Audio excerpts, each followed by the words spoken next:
नमस्कार दोस्तों, मेरे चैनल नक्षत्र मार्ग में आपका स्वागत है। जैसे कि मैंने कल आपसे कहा था वीडियो के अंत में कि हम नक्षत्रों के बारे में एक डेडिकेटेड वीडियो आपके सामने प्रस्तुत करने का प्रयास करेंगे जल्दी से जल्दी।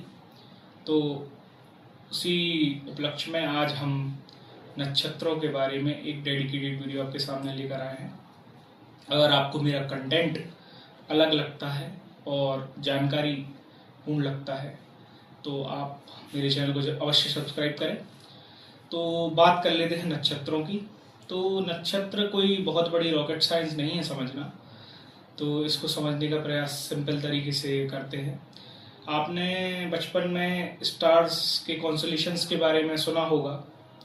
तो चंद्रमा जो है वो एक फिक्स्ड पाथ को फॉलो करता है आकाश में, और उसी पाथ पर बहुत सारे कॉन्स्टेलेशंस हैं स्टार्स के, और उन्हीं स्टार्स के कॉन्स्टेलेशंस को जिस पाथ पर चंद्रमा चलता है उस पाथ पे जो कॉन्स्टेलेशंस स्टार्स के पड़ते हैं, जो तारों के गुच्छे हैं उस पाथ पर, उन्हीं को हमने नक्षत्रों का नाम दे दिया है। तो इनका हमारे चंद्रमा पर कैसे इफेक्ट पड़ता है, क्या इफेक्ट पड़ता है, उसको समझते हैं।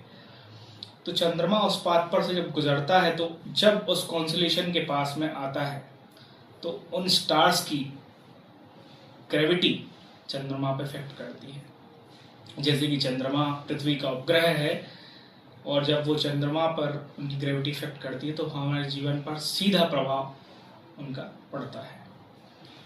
तो इन्हीं कॉन्स्टेलेशंस में इसी पाथ पर जब चंद्रमा शुरुआत करता है तो पहले नक्षत्र की बात करते हैं जिसका नाम है अश्विनी।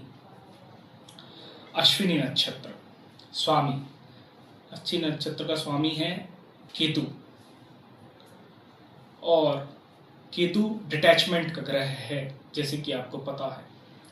और नहीं भी पता होगा तो मैं आपको बता दूं, केतु जो है वो एक डिटैचमेंट का ग्रह है, चीजों को छीनता है, ईश्वर की तरफ आपको आगे बढ़ाने का प्रयास करता है, सांसारिक सुखों में कमी करता है। लेकिन अश्विनी नक्षत्र मेष राशि में आता है। मेष राशि का स्वामी जो है वह मंगल है। समझने की जरा प्रयास करिए आप चीज को। मंगल जो है नैसर्गिक तौर पर केतु का शत्रु है। तो जो अश्विनी नक्षत्र का स्वभाव है और उसमें पैदा हुए जो लोग हैं उनका स्वभाव है, उसको समझने का प्रयास करते हैं। जो अश्विनी नक्षत्र में पैदा होता है वो बहुत ऑप्टिमिस्टिक, जल्दबाज प्रवृत्ति का व्यक्ति होता है, जल्दबाजी में रहता है, ऑप्टिमिस्टिक रहता है, फुल ऑफ एनर्जी रहता है, और क्रोधी रहता है स्वभाव से। जैसे कि मेष राशि का स्वभाव आप जानते हैं, उसमें अश्विनी नक्षत्र अगर पड़ेगा तो व्यक्ति जो है स्वभाव से क्रोधी रहेगा, जल्दबाज रहेगा, और अगर आप बातचीत करने के हिसाब की बात करें तो सीधी सीधी बात करने वाला, बातों को घुमा फिरा कर करने में ज़्यादा रुचि नहीं रखते हैं वो लोग। तो अब ये तो क्वालिटीज अच्छी हुई, ऑप्टिमिस्टिक होना, क्रोधी खैर नहीं होना चाहिए, लेकिन क्रोध भी वो उसी पर करते हैं जो उनके साथ गलत व्यवहार करता है। ऐसा हर किसी पर क्रोध करने की टेंडेंसी नहीं है। लेकिन फिर जब कोई इस नक्षत्र में पैदा होता है तो एक ही नक्षत्र के जैसे दो व्यक्ति हैं, दोनों अश्विनी नक्षत्र में पैदा हुए, लेकिन उनके स्वभाव में आपको अंतर नजर आएगा। इसका कारण क्या है? इसका कारण है अश्विनी नक्षत्र जो है उसके 4 पद होते हैं। अब आप समझने का प्रयास करिए। नक्षत्र जो होता है उसके 4 पद होते हैं। अलग अलग पदों का अलग अलग प्रभाव होता है। अब उसको समझने का हम प्रयास करते हैं। तो अश्विनी नक्षत्र का जो प्रथम पद होता है, जैसे कोई अश्विनी नक्षत्र के प्रथम पद में पैदा हुआ तो प्रथम पद का स्वामी होता है मंगल, जो कि नक्षत्र का नैसर्गिक शत्रु है। तो जो अश्विनी के प्रथम पद में पैदा होगा उसमें अश्विनी नक्षत्र से जो अच्छी क्वालिटीज आती हैं उनको कैरी वो नहीं करेगा, क्योंकि जो प्रथम पद का स्वामी है वो उसी नक्षत्र का नैसर्गिक शत्रु है। तो अब अश्विनी नक्षत्र में जो क्वालिटीज थी वो अपोजिट हो जाएंगी अश्विनी के पहले पद में पैदा हुए लोगों के साथ। वो जल्दबाज हो जाएंगे, वो क्रोधी तो होंगे लेकिन वो बिना बात के भी क्रोध करेंगे। अश्विनी नक्षत्र के दूसरे पद में जो पैदा हुए व्यक्ति रहते हैं वो अश्विनी नक्षत्र की अच्छी क्वालिटीज को अपने अंदर कैरी करते हैं। जल्दबाज नहीं हुआ व्यक्ति। अब इसका कारण यह है कि वो अच्छी क्वालिटीज को कैरी इसलिए करते हैं क्योंकि जो दूसरे पद का स्वामी शुक्र है वो नैसर्गिक तौर पर केतु का, जो नक्षत्र का स्वामी है, उसका मित्र है। तो वो अब अश्विनी नक्षत्र की अच्छी क्वालिटीज को अपने अंदर कैरी करेगा। हार्ड वर्किंग लोग हैं, अश्विनी नक्षत्र में जो पैदा होते हैं वो हार्ड वर्किंग हैं, ऑप्टिमिस्टिक हैं, जैसे मैंने आपको पहले बताया है, लाइफ को हमेशा पॉजिटिव वे ऑफ एंगल से देखते हैं और बहुत अच्छी लीडरशिप क्वालिटीज हैं उनके अंदर।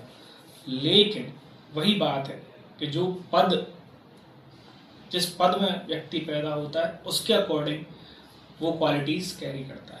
तो अश्विनी नक्षत्र के तीसरे पद की बात कर लेते हैं जिसका स्वामी होता है बुध, जो कि केतु का नैसर्गिक मित्र है। तो तीसरे पद में पैदा हुए व्यक्ति अश्विनी नक्षत्र की अच्छी क्वालिटीज को अपने अंदर कैरी करेंगे। अब बात कर लेते हैं चौथे पद की जिसका स्वामी है चंद्रमा।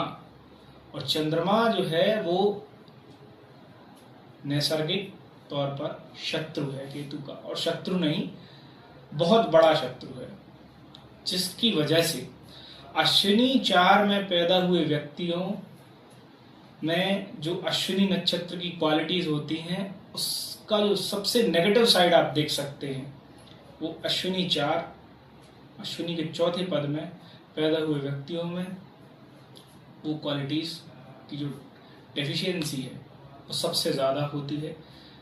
सबसे ज़्यादा मन में तनाव आप उनमें देख सकते हैं, इंटरनल कॉन्फ्लिक्ट, जल्दबाजी, मूर्खता भरे निर्णय लेना और भी बहुत सारी जो उन क्वालिटीज़ के अगेंस्ट में जो चीज़ें हैं वो आपको देखने को अश्विनी 4 के व्यक्तियों में मिलेंगी। ऐसा बोलकर अश्विनी 4 में जो व्यक्ति पैदा हुए हैं उनको इंसल्टिव वे में बोलने की मुझे कोई मेरा कोई आशय नहीं है, पर आप खुद इस चीज़ को नोटिस कर सकते हैं अपनी जन्म पत्रिका में देखकर कि जब आप अश्विनी 4 में जन्मे होंगे तो आप में वो क्वालिटीज़ जो मैंने अभी आपको दर्शाई, जो क्वालिटीज़ के अगेंस्ट जो ख़राब चीज़ें होती हैं वो आप में ज़रूर आप नोटिस कर पाएंगे। उनको आपको इम्प्रूव करने की ज़रूरत है और हर चीज़ का जो है, हर उस ख़राब चीज़ का जो आप में आ जाती है, जो आपके इंटेंशन से नहीं आई, उसको आपको सही करने का पूर्ण मौका ईश्वर आपको देता है, मेरा ऐसा मानना है। तो नेक्स्ट वीडियो में हम बात करेंगे भरणी नक्षत्र के बारे में। धन्यवाद।